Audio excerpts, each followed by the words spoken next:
The views and opinions expressed in this podcast are those of the individual co-host and do not reflect the official policy or position of the Firearms Radio Network and or their employers. Viewer discretion is advised. This is especially true on our live shows.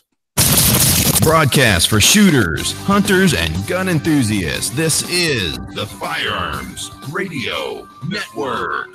The bandwidth for this episode of This Week in Guns is sponsored by Patriot Patch Company. PatriotPatch.co. Welcome to This Week in Guns. This show is brought to you by the Firearms Radio Network and Patriot Patch Company. And this show offers commentary on the latest firearms industry news, information, and buzz. I'm your host, Sean Heron, and it is my pleasure to introduce our panelists tonight. First up, welcome back the host of the Second is for Everyone Diversity Shoot and Podcast, Second Amendment advocate, co-host of the Gun and Gear Podcast, firearms trainer, and owner of Simon Says Train, Tony Simon. Welcome back. Thanks for having me. Really enjoy being on the show. Glad to have you back, man. Next up, we've got a newbie. She's a media personality, gun rights activist, and the founder and CEO of Empowered, Antonia Okafor. Please, welcome to the show. Thank you for having me. Glad to have you. Glad to have you both. Very excited. Lots of cool stuff to talk about this week. Before we do, I just want to recommend everyone go to the Patriot Patch Company. That's patriotpatch.co. Check out their Patch of the Month Club and all kinds of other cool stuff.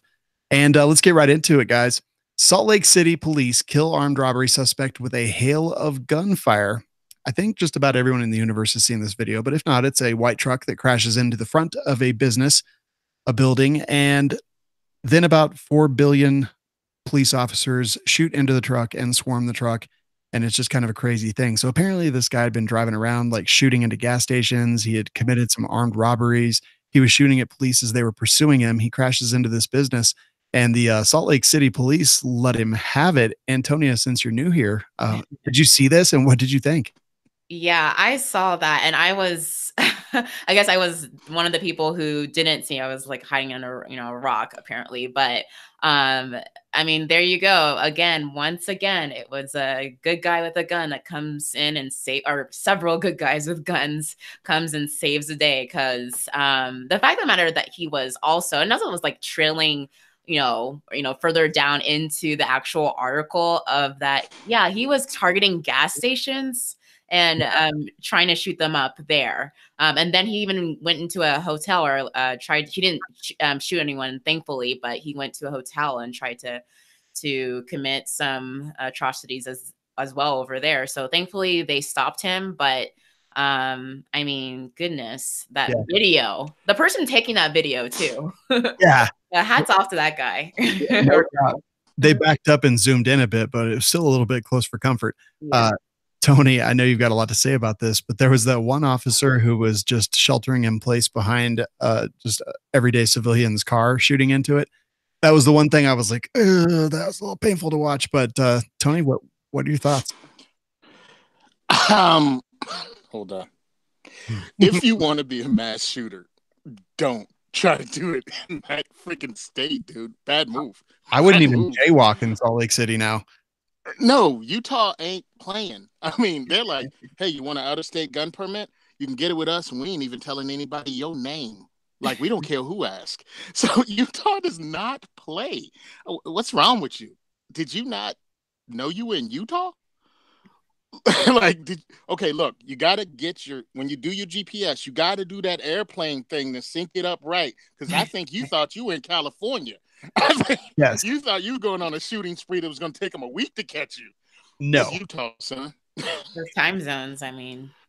Yeah, every other police car has protect and serve. Utah has wish or MF or would. I think so. You may not want to try that. I think so. It looked a little sketchy. It didn't look like anyone was caught in the crossfire. So regardless of what we think of their tactics or anything, one officer took minor injuries from a ricochet. But other than that, the only person that died was the guy who should have. And yeah, pretty crazy. So, yeah. And with that many rounds downrange in a public place and nobody else got hit, dude, come on. I was thinking today. Go to the range, guys. Go to the range. Right? That range chime in. I was thinking today, I was like, what if that was my office that truck crashed into? Can you imagine? I mean, that is like. I know I'm laughing and I shouldn't be laughing. This is a serious situation, but the headline says hail of gunfire, and I think that's a very apt description. Yes. Yeah. Biggest news. That's what. Oh, go ahead, Tim. Go ahead. No. Just hey, when people assume every cop is some kind of sniper, this belies that entire thing. Well, no. This dude may have had 7,000 holes in him. We don't necessarily know. Maybe they all hit, but yeah, there was a hail of gunfire, to put it lightly. The biggest story of the week, guys. Chuck Norris is the new spokesman for Glock. I saw this and I was like, I didn't even know Chuck Norris was still alive. So that's pretty awesome. The comments on that. Do you guys see the comments on the when they announced that? People were like, "Oh, you really mean to say that Glock is now the new spokesperson for Chuck Norris?" I did not see that one. That's pretty amazing. I didn't really see Chuck Norris as kind of like a gun guy. I saw him as Daisy Duke cut off denim shorts and karate. But Tony, what do you think when you saw this? Are you happy about it? Do you care? I'm happy about it because it's about image. I mean, that's really what it's about. And Gunny, of course, I was in the Marine Corps, so Gunny holds a special spot. and he passed away, and it's like, who possibly, just image-wise, could fill Gunny's shoes as this soft-spoken, tough guy, not bravado, you know what I mean? Because Gunny wasn't boisterous, as in, I can kick your butt.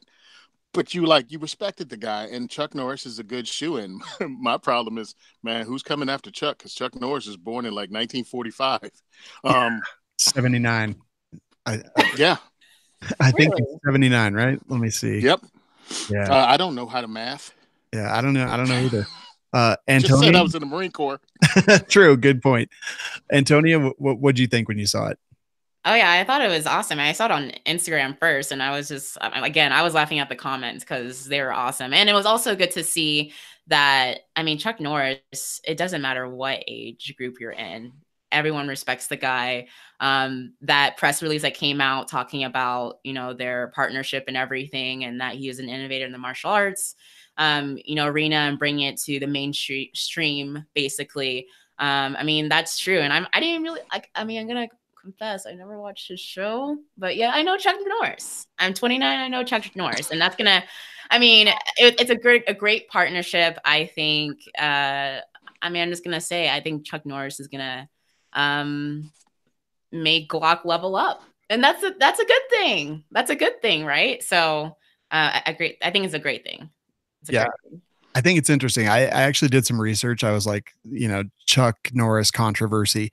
And they don't really come up in the same thing. And that's probably just because he roundhouse kicked them off the internet. But I didn't see much. So 79-year-old Chuck Norris, by all accounts, decent guy and good for Glock, I guess. Okay, I'm glad that you said 79. Sorry, Tony. No. One thing that everybody left off when they described him was the fact that he wrote not fiction books too. He's an author. Like they were like, Chuck Norris, actor, Chuck Norris this. I'm like, he wrote fiction and he wrote, of course, karate books, but he wrote fiction books too. It was pretty cool. I actually stumbled across one in a bookstore, I think when I was in Japan. And I saw that he actually wrote fiction books that were time period, like Civil War era. And he was like a renegade, something catching bad guys. So it's pretty cool because it was real gun specific. So I guess he was a gun guy. You know what I mean? That's why I brought all of that around, because you don't think of him as a gun guy. And it was like, no, everything in that book, like I had to look some of the books up. Guns Up, like, holy crap, I've never even heard of this. Dang. Yeah. Fort Worth Firearms, the federal lawsuit. Autoplay video. That's great. All right. Okay. Well, before Chuck Norris finds out that we actually exist, I want to move on. I don't want to talk too much in case we say something wrong. But gun dealer files federal lawsuit for having to destroy 60,000 bump stocks. So this came through a couple of weeks ago. I guess maybe around March 1st, whenever the original ban went into place before the stay, and they made a big deal about we're taking all these to the dump and showing them get hooked by the big claw machine at the dump and dropped onto the conveyor belt and destroyed. And I was like, geez, virtue signaling. But now it all kind of makes sense because they filed a federal lawsuit seeking damages after destroying more than 60,000 bump stocks to comply with the Trump administration order. That's going to be a lot of money. And, it's a very litigious society, and I'm not always down with lawsuits and things like that. But in this case, I'm kind of down with it. Antonia, what did you think when you saw it? Well, I mean, Fort Worth, I mean, that's around my hometown where I grew up. So I was like, yeah, Fort Worth is going to be the, the place where that's going to happen. And I mean, the fact of the matter is that he is the largest dealer, or rather was, of dealers, sounds like, of bump stocks, right? So yeah, that company is the best company to be able to push that through, because I'm definitely against the bump stock ban. I've been very vocal about it. Think it's going to be a stand on the Trump administration. I'm not for it, and definitely people in my home state of Texas are not for it. But particularly Fort Worth, lest you think or try to think that we're anything to do with Austin. I just want people to know nothing there. That is not my place. That is not where I'm from. So I hope it goes through, and I hope it goes that it's successful, because this bump stock ban is ridiculous. And it just goes to show that we still have a lot of educating to do. But I can go on a rant about the bump stock ban. No, I totally agree. We're even going to talk about it later in the show.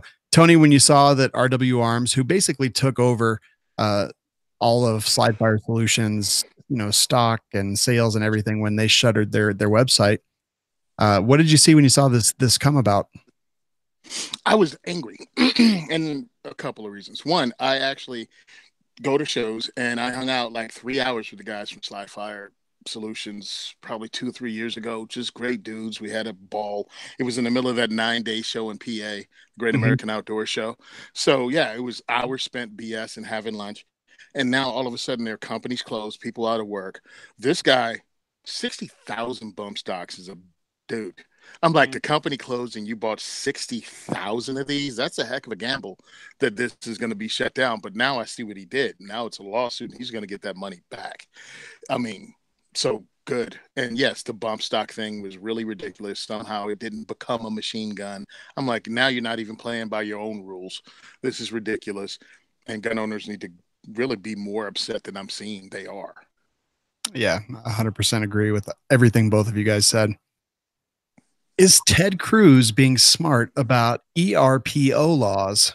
And I've actually seen a couple people pretty upset because he's talking about ERPOs and things like that. And this article made me take a step back and think just a little bit. So he's actually been doing some stuff. And during a hearing on the Protecting Communities and Preserving the Second Amendment Act, he questioned David Koppel of the Independence Institute as to which states did protect due process. Koppel noted that Connecticut had an excellent procedure for starting the red flag process by requiring an independent investigation prior to a hearing. He also praised Vermont's system for not only having penalties for false and malicious allegations, but also for allowing someone who did get placed in a red flag law to hand the firearms over to a federally licensed dealer or to someone else. The author over at AmmoLand, which is Harold Hutchinson, says it's a smart strategy. We can't beat every anti-Second Amendment proposal with nothing but assertions, and we need to have alternative proposals so that the elected officials who support the Second Amendment can have cover to vote against the worst anti-Second Amendment proposals. I took a step back. I analyzed it a little bit. I know what my opinion is, but Tony, I'm going to start with you. What are your thoughts here? Is he being smart, or is he selling us down the river? I am so sick and tired of people wanting to compromise because they live in states where they don't. I live in Jersey. Guess what? There is no compromise because you end up here. So all the smart talking and smart thinking gets you to Jersey and New York. That's where you end up. How's this? Every gun law is an infringement. Why don't we start acting like it? Period. Yeah. You want to watch Jersey? You can watch how they abuse the red flag laws here. That's going to happen in your state too. No, the answer is no, always, every time. All right, Antonia, your thoughts? Man, I don't know if I can follow that because that's exactly what I preach. And the thing is, I've been really up in arms up in arms, of course, about nice, right? Just moving from Texas and moving to Colorado, red flag laws, and really, I mean, in Texas, that thankfully Governor Abbott was like, okay, he was thinking about it for a little bit, but then was like, okay, yeah, we're not doing that. Being in Colorado, where they actually passed that now, it just goes to show it can be New Jersey, it could be Colorado, it could be Texas. I'm seeing a lot of stuff in Texas right now with the gun issue, and I'm sure we're going to talk about that later. It just goes to show that when you are complacent, guys, gun owners, please stop being complacent. It can happen in your state. It can happen where you're at. It doesn't even have to be your state. It could be your city. I'm in Boulder County area, so it can happen in your county. So you need to be awake. You need to be woke. Okay. When it comes to this, we need more woke people on our side, because all they need is just for a small amount of people to not be paying attention, and they can push things through. People see the R behind people's names and they think they're good. They're not good. I always say, look, I put the Second Amendment above party. And this is coming from the Colorado National Committee woman. Like, I just recently became the Colorado National Committee woman for Young Republicans. Nice. But principle over party always, because therefore you don't have a party if you don't make that principle over party. So I love it. Yeah. I'm gonna exactly. end that part with Harold's quote. This paragraph, it's important, I think, to read it, whether I agree 100% or not. In the best case, it means that our rights remain intact for the short term, buying us time to educate the general public and win hearts and minds.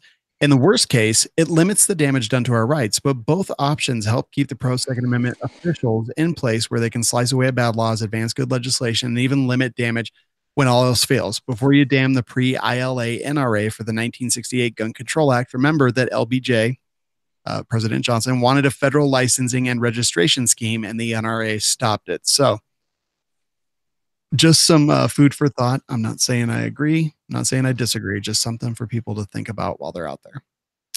Brady Group is unsuccessful in their straw purchase lawsuit against Cabela's. This is in Delaware. They were handed a defeat. Basically, lady goes in. She's doing a straw purchase for her felon boyfriend that cannot own a firearm. Everything comes through from Nix, and she gets a proceed on her 4473. Then she goes out, gives it to this guy. He trades it to somebody else. The person he trades it to actually does a drive-by shooting and kills an individual. And the person who sold the gun received 27 months in federal prison. But then Brady, they went after Cabela's and they said, you should have never sold it. It was obviously a straw purchase. And complete and utter nonsense, in my opinion. I'm glad the judge and the judicial system came through on this one. Antonia, did you see about this? What do you think? I didn't hear about this, but unfortunately it happens a lot, right?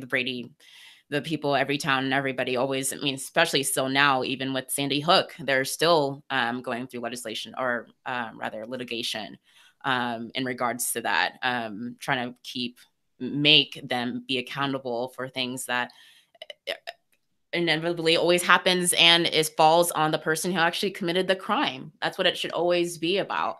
Holding these companies responsible is just really, I think it's just a scapegoat of trying to hold someone responsible other than the person who actually committed the crime. And I think that's the problem, is the anti-gun side always sees somebody else, as the problem, as to blame, right?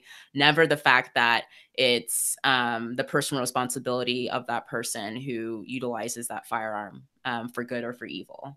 And I mean, I think we should see more actions on the other side when it comes to that. I mean, just thinking about like Dick's Sporting Goods and things like that. Like, look, it's not the person, it's not the gun, it's the person, and you need to focus on that.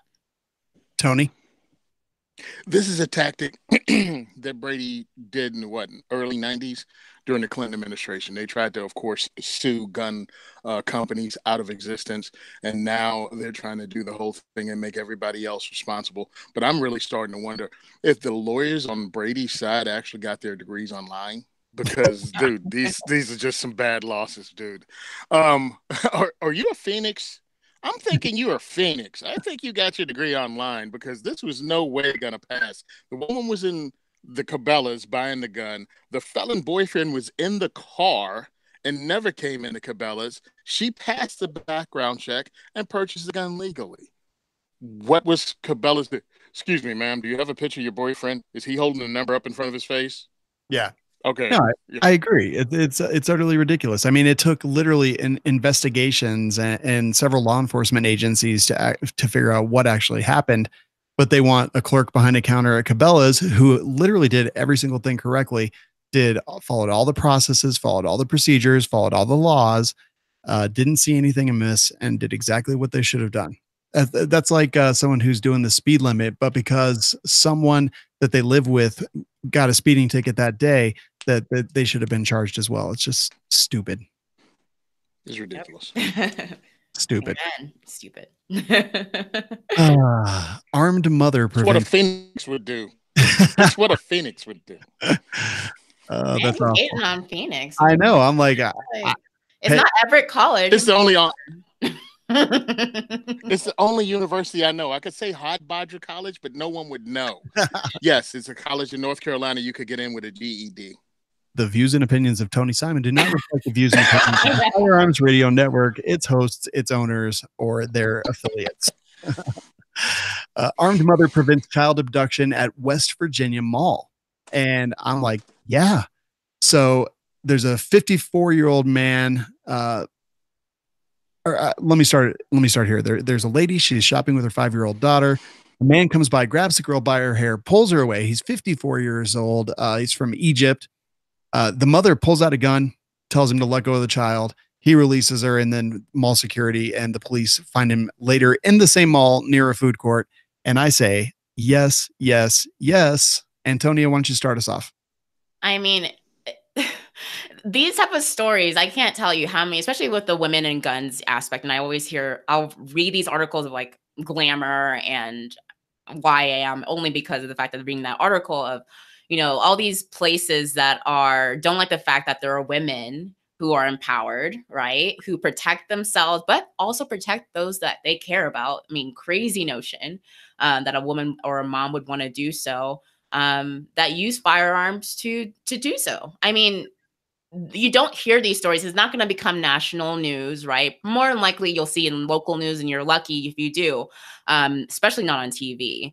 Because that type of narrative is not something that they want to push. They don't want people knowing that this happens every day. I can't tell you how many times I have to, if I'm speaking on a college campus or even just any type of public, speaking engagement where I have somebody from the other side always there to hassle me about the whole self-defense issue of the reason why you don't think that this happens is because the media doesn't want you to think that this happens. And it happens every single day. So, yeah, more power to that woman. Tony, what do you think? I don't know how she didn't shoot him. I know how she didn't. I mean, her daughter was in front of her. 5-year-old was there. But I'm looking at this going, you're a disgusting little human being. You tried to snatch a child. I might have taken you around the corner and made you bump into some things. I'm just saying that's just how I am. It's horrible. And you would never hear about a woman using a firearm in self-defense in the mainstream media because it doesn't fit the narrative whatsoever. They want you to think you have to be a victim continually. They don't want to talk about the fact that you can protect yourself. How far, because they don't talk about it, how long did it take the mall security to show up? How far could that man have gotten with a 5-year-old girl? Oh, I know. I'm like... Dude, no. Women, everyone should be able to protect himself against some scumbag like this. And he's from Egypt, and who knows how long he'd been here. And will he just get sent back to Egypt and nothing happens to him, or will he go to jail here? Who knows? Yeah.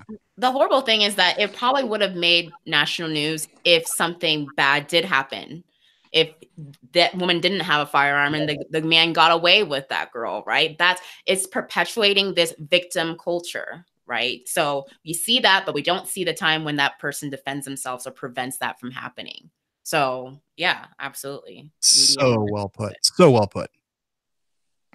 Next up comes to us from Maine. Shooting range protection law signed by Maine governor. So apparently there's some nonsense going on there that when there's a shooting range and they were putting up buildings, and they were being hit with all kinds of stupid things, just fines and court fees, hiatus, closure of operations, everything. People clearly don't like shooting in places like Maine. So, not everybody. I don't want to generalize too much.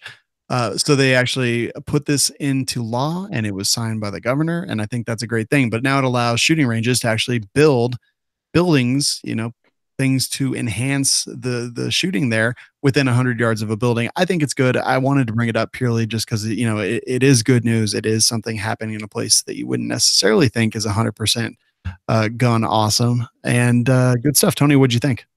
I think it's a great thing. A lot of these people see it here in Jersey a lot. That's what I'm saying. I'm on the end of the thing where all the bad crap happens.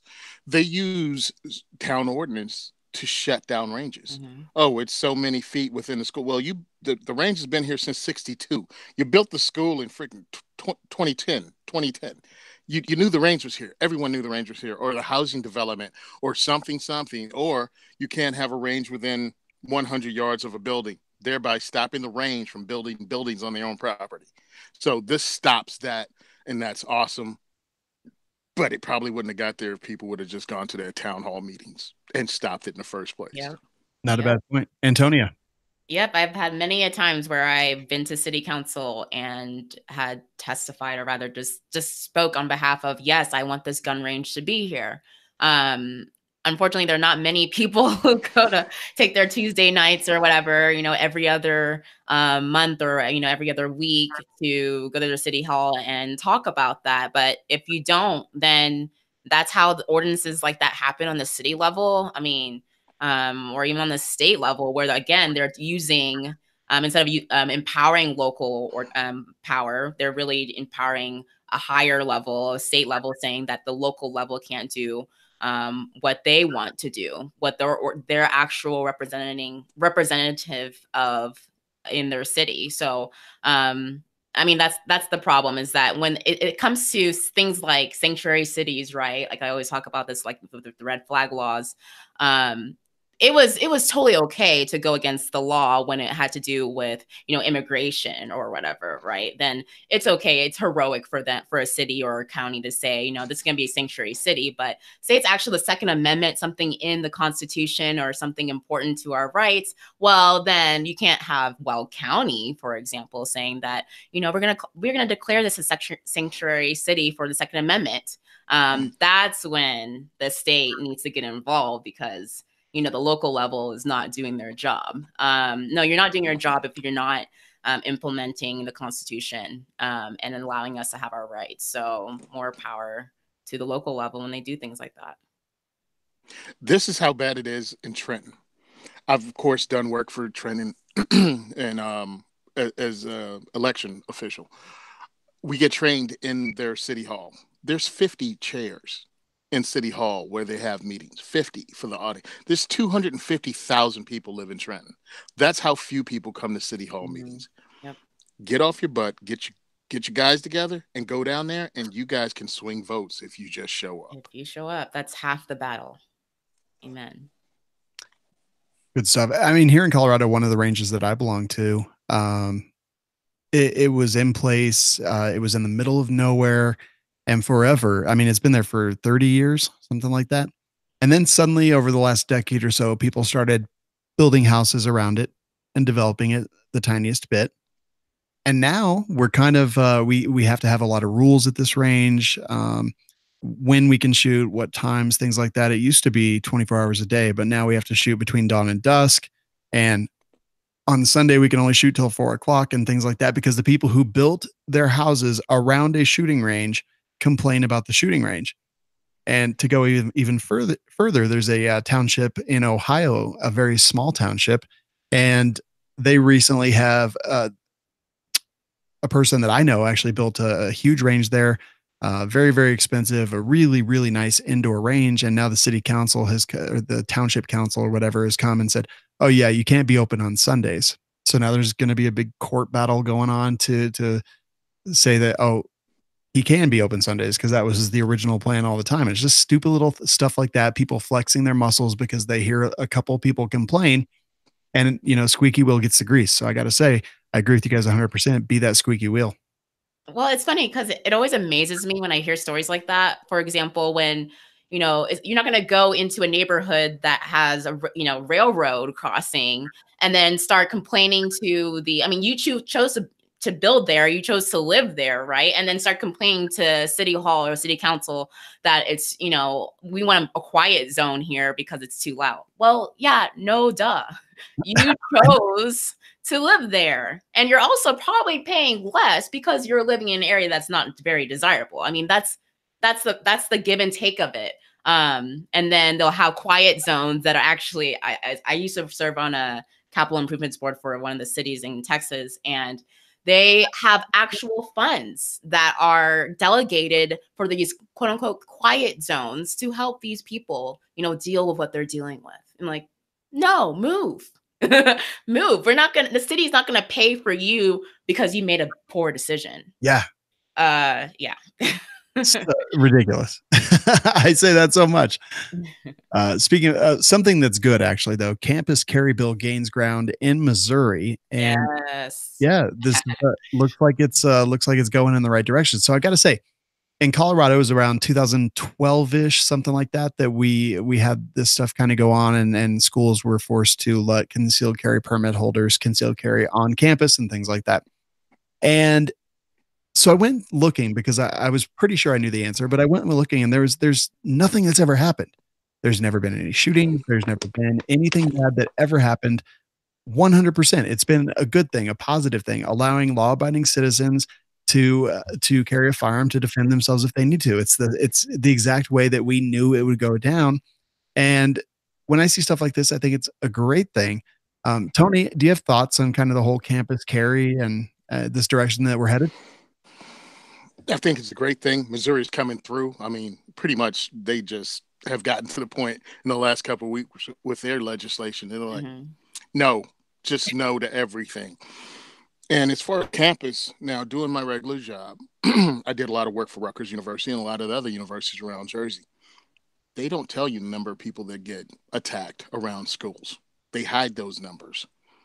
So being able to carry and actually self-rescue, oh yeah, that's going to cut down on the number of attacks that you don't know about greatly. And it's going to get those attackers out of there because you put a few bullets in dudes, they stop doing stuff that you don't want them to do. And that's going to kill it. And I think it's an awesome thing. And I think, sadly, since they cover up the numbers, you'll never see how effective on-campus carry will be.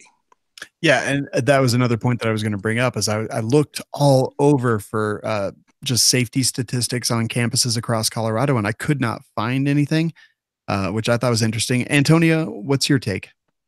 Oh yeah, well, campus carry is a big issue for me. That's kind of how I got started in the two-way world, right? A few years ago. So I actually started an organization, Empowered, because I really believed, I'm a sexual assault survivor, went to grad school and realized that if we're talking about sexual assault on campus and all these assaults on campus towards women, then why don't we really empower women by allowing them to have the ability to protect themselves on campus? If they're adults, which they are, they have their concealed carry permit, they should be able to protect themselves off campus, on campus as well.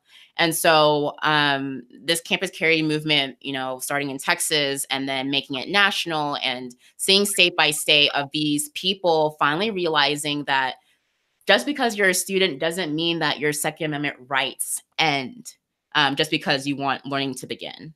And it should never, it's not fair, and it should have never been something that's been pushed. So I'm really happy to see states like, Missouri, West Virginia, that I believe the House passed it already. We're trying to push Florida. It doesn't look like Florida's gonna, push campus carry this time.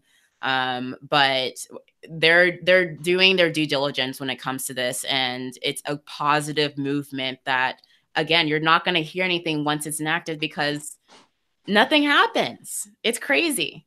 So yeah, I think it's a positive move, and I hope it passes. Yeah, me too. And as a vet that went back to school after I got out, to have somebody tell me that I can't have what? I had belt feds, sucker. I had belt feds. Just saying. So true. It's definitely positive. And here in Colorado, it's been positive. I know that there's people from Mothers Against or whatever. I don't even know what their name is in this article talking about how it's a fallacy and stuff like that. I'm like, no, look at Colorado. Colorado's the case study for why they're being silly about things. Yeah. I mean, look at Texas, even bigger on a bigger, grander scale. And we've had it or Texas, I keep saying we have it. Like as if I'm still in Texas. It's hurtful right now. I know you look pained. I know I'm very pained. Native Texan, but since 2016 and then 2017 when it came to community colleges, not a peep. So yeah, it's fine. Yeah, exactly. There's an article over at AmmoLand talking about Gun Owners of America. GOA is championing constitutional carry and suppressor deregulation. It's a really long article, and I thought that, I think there really are some positive things that GOA has been doing, and this article kind of does talk about them. But I think I'm one of the people that's like, let's get as many advocacy groups as possible, and I donate to all of them: FPC, GOA, Second Amendment Foundation, NRA, ILA, because I'm like, we need all the help we can get. And Antonia, I just wanted to kind of get your take on that whole thing. Yeah, well, I'm going to definitely start out with saying shout out to my girl, Rachel Malone, who is doing great work in Texas with constitutional carry. Unfortunately, we're probably going to talk about that, but it's unfortunately pretty much dead right now in Texas. But Rachel was an incredibly hard worker, and she still is an incredibly hard worker, and she's been pushing that. So with GOA, so I'm really proud of them. And the work that they're doing, and that they're bringing younger people into the fold. Like, you hear constitutional carry and it's just like, oh yeah, those people who, no, it's young people who want this. You know why? Because when you have permits, when you have these restrictions, the requirements that usually have to do with government enacted type of policies that have to do with money, right?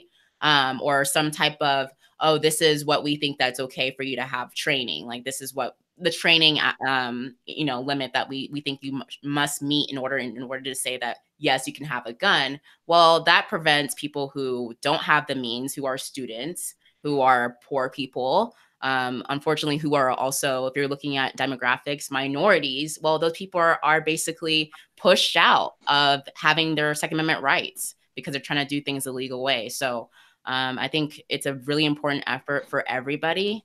And I'm glad that GOA is pushing that as well. Tony? I think constitutional carry is a great thing. Glad GOA is behind it because they were questionable for a minute, but now they're doing stuff, which is awesome. Great.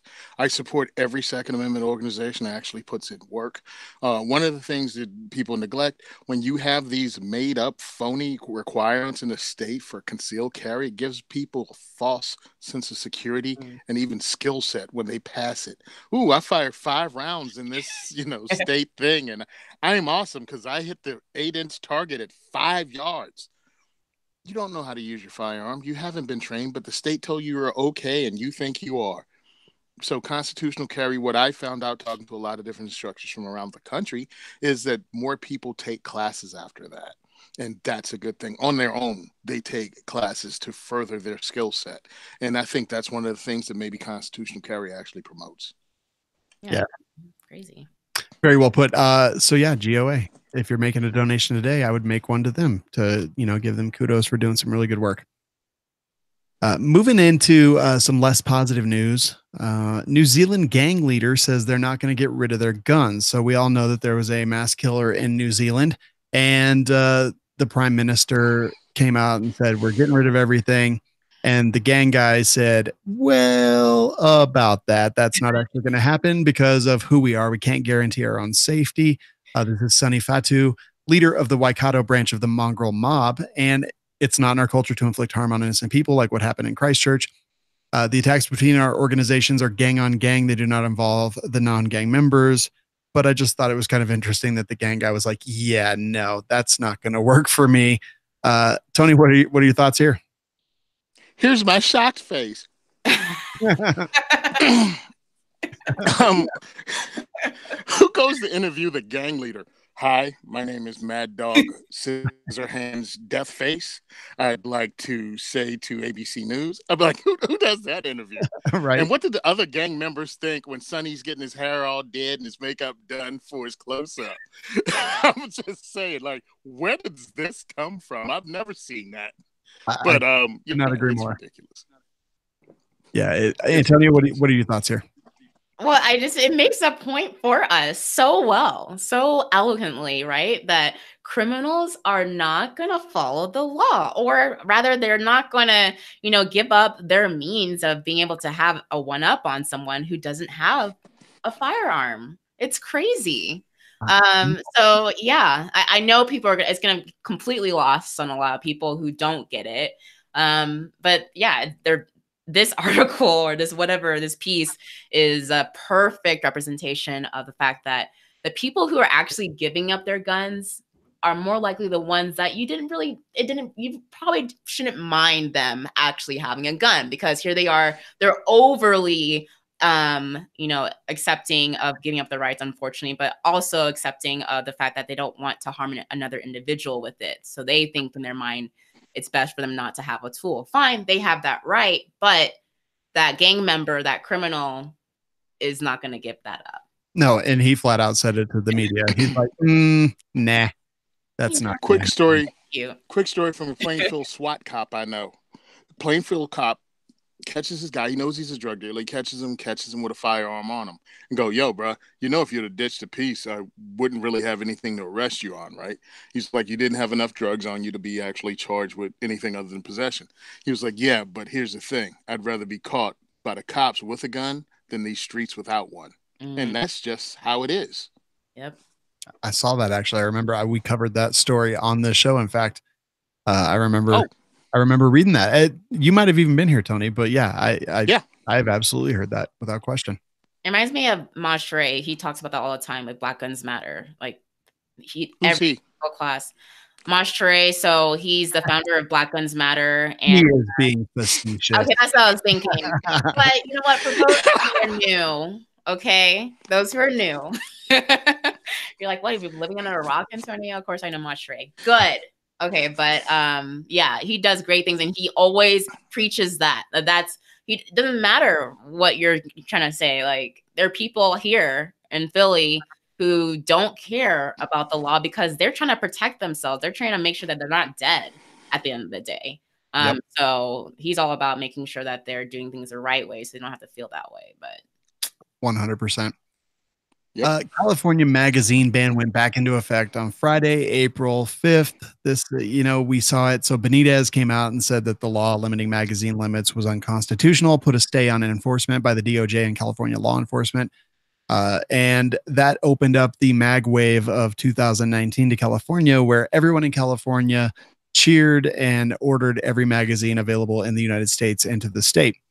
Well, Judge Benitez came back and he said, okay, well, I'll put a stay on my order. However, anyone who has bought, purchased, transferred, whatever, is still going to be protected under this until we figure out the entire thing. But also law enforcement is still enjoined. So he put a stay on his own order, which made those large capacity magazines, buying them or whatever, still illegal. But then at the same time, he said law enforcement is still enjoined, meaning they cannot enforce this law until it finishes through appeals court or possibly even the Supreme Court if it comes to that.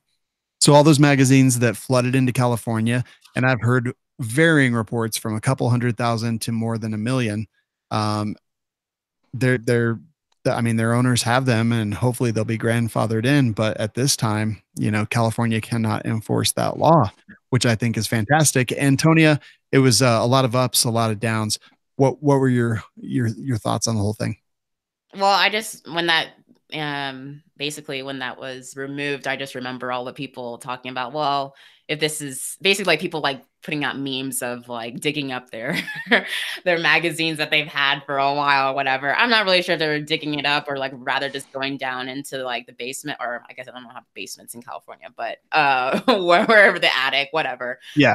That they had it. But I mean, come on, it just goes to show why the government can't be telling you. I mean, the power that one judge has of yes, now you're doing things legally, now you're not doing things legally. I mean, that's the problem right there. And we should do our best to make sure that they have as little power as possible to make calls like that. I mean, California obviously doesn't understand the Second Amendment, but I mean, come on.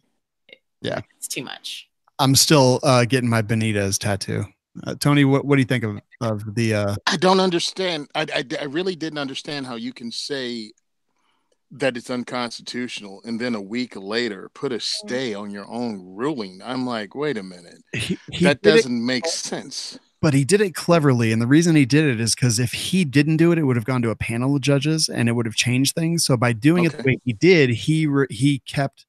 I think personally that he protected California gun owners and people who had ordered magazines, because it goes to that panel. That panel's very likely not going to see it the same way. So by ordering a stay of his own judgment and then adding things that said that law enforcement is still enjoined, that he protected Californians. That's what I didn't understand, but thanks for explaining it to me. Yeah, it's great. But here we go again as a Jerseyan. If they say it's illegal and you're not grandfathered, how much money did you just toss away? And no one cares. Oh, you don't. And I'm like, no, that's hundreds of dollars someone might have spent on a buttload of magazines because, you never know. And now it's illegal and a felon again. Understand, I live in Jersey, where if I have over 10 rounds in a magazine now, it's 18 months in jail and a $5,000 fine, I think. So, yeah, it's not a joke. It's real people that get caught up in this. But yay, I'm glad he put the stay on it. Hopefully it goes away forever and somebody rules on it and stop this madness. We really need to stop it. Yeah. And there's some things here, like the Attorney General, any real politician in California, they can't really just suddenly start enforcing a law that makes hundreds of thousands of their citizens criminals. Even in the past, when they outlawed assault weapons, and I do say that with air quotes, they grandfathered certain things in. In fact, I know several people in California. I was just there teaching a medical class, and several of them had registered assault weapons with air quotes, and because they were grandfathered in and they were able to do some certain things. And not only that, but a lot of these 30-round magazines that went into California, they can't even be used in ARs because they make that AR, and I'm not even going to say it again, but they make them that category of firearm that is not allowed there. The whole thing's kind of a disaster. But even if they do grandfather them in, I don't see them making hundreds of thousands of people felons instantly. But Alex over at the chat says, didn't they do exactly that with bump stocks? So I guess maybe precedent has been set. I don't know. It's tough situation. And I'm just glad California got a taste of freedom. And Tony, you're just jealous because you didn't. Yeah. Yes. I'm just angry about everything, dude. Everything firearm related makes me mad. I'm with you, man. I understand 100%. Well, how about this? Supreme Court of the United States refuses to block a bump stock ban. Only Thomas and Gorsuch dissent. So this was the Supreme Court just basically refused to block the administration's ban on bump stocks. And there was only two people that actually dissented. And it appears like the dissent was based on the lower court's ruling of Chevron deference, meaning that if they're unsure about it, it basically has to fall back to whatever the administration was trying to push through. And Gorsuch and Thomas both are very much against that and think that they should be get rid of the Chevron deference and all that. It's a very complicated issue. And I always say that the Supreme Court, and this was taught to me by Ryan Kleckner, that the Supreme Court is generally going to take a case when they disagree with the lower court's ruling and they have a chance of overturning it. But in this case, because of the Las Vegas Harvest Festival and everything that kind of went on, that maybe some of them were reticent to accept a case to put that into the Supreme Court's purview because of maybe the optics of it. And Tony, I'll start with you. Did you want him to take it? Are you disappointed? Okay. Where's Kavanaugh? Where's our great savior Kavanaugh that was going to come and swing the Supreme Court our way? Yeah, same place Trump was. All right, so that's my problem with it. Just enough is enough. All right? I don't care because it's true. The other part is the Supreme Court sometimes, and this is just from something I read about something totally different, kind of rules in favor of public opinion at the time, certain cases. And just because this was to do with the murders in Las Vegas, there's no way they were going to touch that. They just weren't. I mean, and that's how I feel about it. But it still sucks because where's our great savior? That's all. Yeah.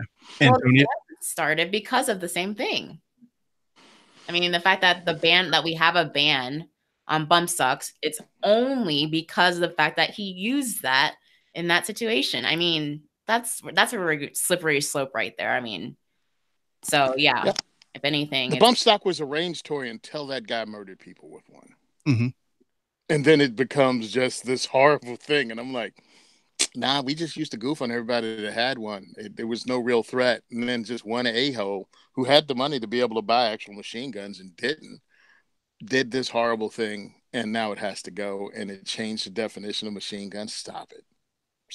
It sickens me. I used to be a range safety officer, and I think, no, I'm pretty sure only one time. I've had one time where a guy actually asked me to use a bump stock in the range. And other than that, like, if you don't know how to use it, that's cute that you think you can use it. But if you don't know how to use it, it's not doing anything. Yeah. So it just shows how the ignorance behind this, and it's just shameful that someone's supposed to be pro-gun pushed this through. But yeah, I mean, Tony already spoke for me, so. Often mass killers do so because of the notoriety that they can gain because of it. And I say in places like New Zealand, Christchurch, New Zealand, and Las Vegas, that when the actions of an individual affect the rights in America and the privilege in New Zealand of everyone, that they become the most powerful people in the countries. And that annoys me more than anything else, is the power that these kind of things give those maniacs. And it really upsets me. Yeah, exactly. Yeah. Texas House Speaker, Antonia, you actually mentioned this earlier, but Texas House Speaker kills constitutional carry bill after activist shows up at his house. So there's the Texas House Speaker Dennis Bonnen. I get so annoyed by stuff like this. He wasn't even at his house, but there's a guy, executive director of Texas Gun Rights, supporter of the legislation that will allow Texas to carry firearms without a license, showed up to the speaker's home. His wife and kids were there and showed up. And then the speaker came out and said, oh, you know what? Well, you're not going to do this. And now your issue is dead. So constitutional carry is dead now in Texas because of this. I've got a lot of opinions, Antonia, since you're Texas transplant to Colorado. I want you to kind of cover this. What do you think? I'm trying to get the quote because it's important that the audience knows what this speaker said. Remember, Republican speaker, for those who are thinking, oh, it must be a Democrat. No, Republican speaker. I've got it here. Oh, you do? Okay. Yeah. Right. He says, if you want to talk about issues and you want to advocate, you do it in this building. You don't do it at our residences. Threats and intimidation will never advance your issue. Their issue is dead. Okay, well, Seth, I know that quote, but the quote that infuriated me was the one that he wrote, written statement right after that happened. Oh, okay. He said, I could no longer watch as legislators and their families are incessantly harassed by fanatical gun rights activists who think laws preventing criminals from carrying a gun should be repealed. Their goal is to eradicate sensible gun policies by allowing anyone to carry a gun without a license and proper training, making it impossible for law enforcement to distinguish between law-abiding gun owners and criminals. He says, again, the fear and terror used to push this agenda has made it clear that this is bad public policy. Rhino. I mean, if he was a president of every time for gun safety, I would be like, wow, that's one of your best quotes, anti-gunner. Yeah. I mean, there's so many elements to that quote. I mean, yes, take that aside, the activist aside. And by the way, I personally know, I mean, his name has come out, so it's nothing new in the news. His name is Chris McNutt, and I've actually been to his wedding, known him since before he even married his wife. I've known him for years. He wouldn't hurt a fly. Great, upstanding man who's passionate about the Second Amendment. He's passionate about constitutional carry, which this was the third session in a row that they said no to this. Okay, so the speaker didn't have plans, rather, not to push this through. This was just an excuse that he used. And frankly, all gun owners should be upset with his quote of basically him saying that law enforcement wouldn't be able to differentiate between a law-abiding citizen, us as gun owners, and a criminal. There are plenty of cops who've read that statement and told me, they're like, cop here, I kind of can tell a difference between a law-abiding citizen and a criminal. I mean, that's kind of our job. So yeah, so many things. I could talk about this forever. Sorry, I'm ranting. But, no, it's fine. But yeah, I mean, Speaker of the House, Republican. Come on. Yeah, that excellent clarity that you just provided. Tony, what do you think? Don't buy into Don't buy into party politics. It's the way, not the way to go. And I've continually said that, not only in the diversity shoots, but on every podcast that I can. Don't buy into the bull crap. And I was like, oh man, how did this guy get to his house? And wait a minute. And then I read why. And what's his name? Nut? He said, these people come, McNutt. That's hilarious. He was like, these people come to our houses and knock on our doors and tell us how they're going to, deliver on the Second Amendment and have our backs. Well, hey, I drop by his house and go, hey, remember that thing you said when you came to my house? What about doing it? And the guy's anti-gun, and people need to wake up and just stop buying into the party politics. I'm a one-issue voter. Really, I am. I'm pro Second Amendment, and usually the people I support, regardless of what side of the aisle they're on, have a lot of other things and stand for a lot of other things I believe in too. And I think we need to start looking at these guys individually. And if they don't carry your water, throw them out. All right, you guys have swayed me. I'm 100% with you now that I have the clarity that you guys have provided, and I appreciate that. I think this Fox News article was decidedly against the Chris McNutt, and decidedly didn't even put that quote that Antonia read to us. It's not in there at all. Oh, crazy. It's so weird. I mean, that's the problem that we're seeing with multiple organizations that have done that is we're seeing a lot of backstabbing here. And the thing is all gun owners should be horrified with what he said. I mean, if they actually see the statement, unfortunately, it was because I saw in the Austin American Statesman, pro-gun people are not reading that, but I make sure I diversify my sources, and I'm glad I did because I saw that statement, and I put him on blast because of that, because then right after that, they were trying to make it seem like this fringe group, right? It was the one that, destroyed everything. It's always funny to me that, organizations always decide, no, they're not a fringe group, right? That other group, no, that's the radical group. We're on the same team here, guys. Please stop trying to eat your own. Anti-gunners are doing it for well enough for us, okay? We don't need to start doing that to ourselves. We are all on the same team. So start acting like it. Does this girl have to tell all the fellas to start doing that? I feel like that's what's going to happen. Mommy and Tony are coming back and all right, you guys need to stop, go in timeout, and you guys read the Constitution. Okay. So good. I love it. So good. All right. All good things must come to an end. So that's going to do it for our stories tonight. But before we go, I really want to hear what you guys have been up to and where people can find you online. Tony, I'm going to start with you. You just said you got back from the range. You're out there doing good work, buddy. Hey, thanks a lot, man. I'm putting it in.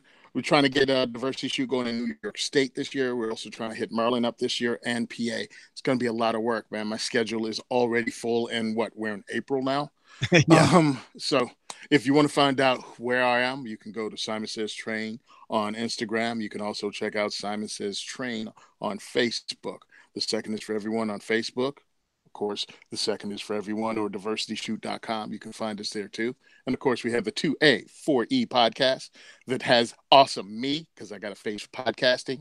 I'm on there every week. You can check me on the Spotify, iTunes, blah, blah, blah. And you can also support us through, of course, the regular things like GoFundMe and Patreon. And Don't forget, you can buy my t-shirts at 1022clothing.us. It's like 5'11" clothing, but for fat dudes. So we go up from small to 6X. So come by, pick up a t-shirt. Got a new one out right now. Can't wait to see you guys in it. See you in Indianapolis. All right, buddy. I'll see you soon, man. I can't wait. Always one of my favorite things is hanging out with you. Thanks, man. Antonia, thank you so much for coming on the show. Can't wait to have you back already. But tell us what you've been up to and where people can find all the great things that you do.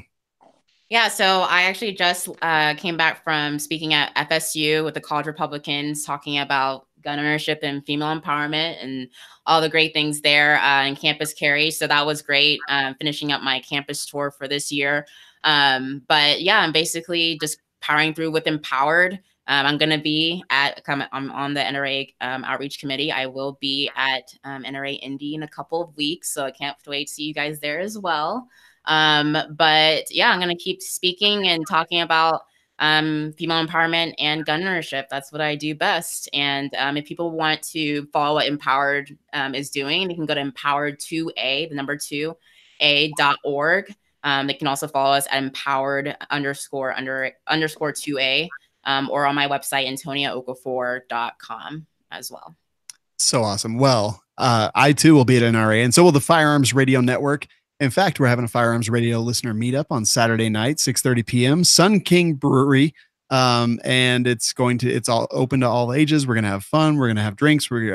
There's food there as well. And Tony and Antonia, I hope that you guys will be there so I can hang out. Cool. It'll be fun. Free food, right? Free food. I'll show up early. I'll go this week. I love it. But I hope to see both you guys there, and I hope to see all you listeners there. So don't forget, that's Saturday, April 27th at Sun King Brewery. And it's going to be from 6:30 to whenever they close. I think it's about 10 o'clock. But we always have a great time at these things.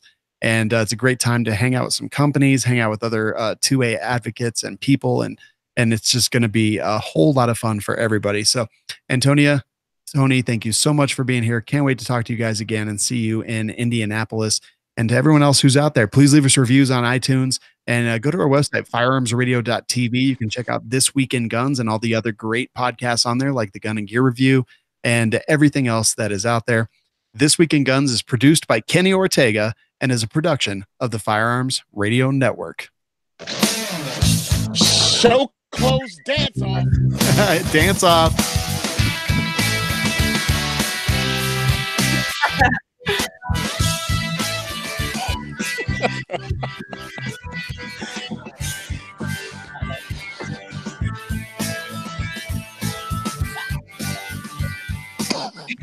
That's a little robot. Little robot.